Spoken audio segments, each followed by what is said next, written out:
Phật na đi lâu thăng yên môi xoa He Ramhlun hiani eng môi xoa Phật na đi lâu thăng yên môi xoa Vang Jubilee a lâu thế Chẳng chân trả căn lô Rồi đơn lùi cái căn nán căn chua Căn sang tâm na a lâu lại đà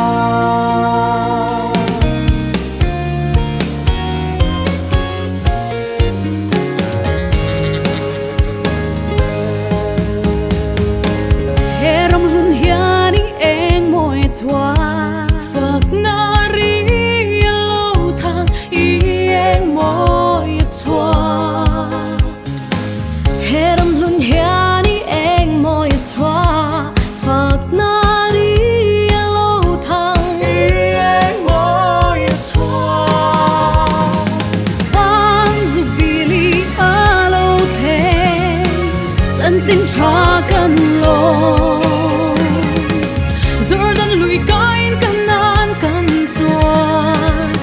Thân tâm na lâu nay ta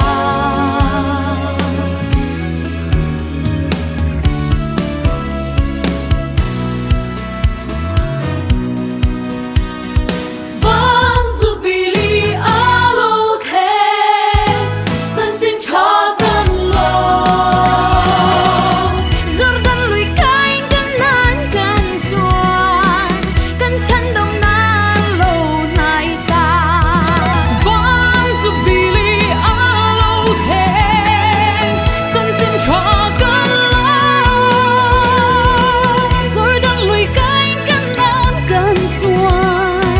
cần thân tâm na lâu nay ta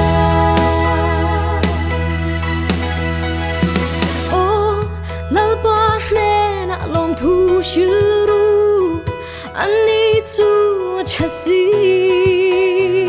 Angir nei no po cùng khoa yên om don sia O lalpa ne na Lawmthu shiru Arini chu chasi Angir